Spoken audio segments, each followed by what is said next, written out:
চিকিৎসা গ্রহণ করেছেন। প্রাথমিক বিদ্যালয়ের সহকারী শিক্ষকদের বেতন ১০ম গ্রেডে উন্নীতকরণ সহ ৩ দফা দাবিতে কেন্দ্রীয় শহীদ মিনারে অবস্থান কর্মসূচি পালন করছেন আন্দোলনকারী শিক্ষকরা। শান্তিপূর্ণ আন্দোলনে পুলিশের হামলার অভিযোগ এনে রোববার সকাল থেকে নানা স্লোগান দেন তারা। জানান, পুলিশের হামলায় আহত হয়েছে ১.৫ শতাধিক শিক্ষক। পুলিশ আমাদেরকে গণহারে পিটিয়েছে এবং আপনারা অবশ্যই জানেন আমাদের প্রায় ২ শতাধিক সহকারী শিক্ষক আহত হয়েছে। তাদের অভিযোগ, আন্দোলনের নেতৃত্বে থাকা ৫ শিক্ষককে আটক করে শাহবাগ থানার হেফাজতে নিয়েছে পুলিশ।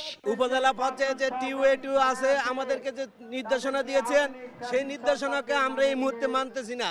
আমাদের দাবি যখন আদায় হবে তখন আমরা সেখানে চলে যাব। ১০ম গ্রেড দিলে আমরা বিদ্যালয়ে ফিরে যাব, প্রতি শিক্ষার্থীদের ভালোভাবে পড়াশোনা মনোযোগ দেব।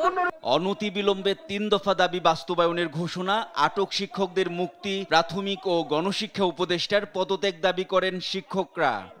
প্রাথমিকের শিক্ষকরা তারা এনআই নাহিদ, দেশ টিভি, ঢাকা।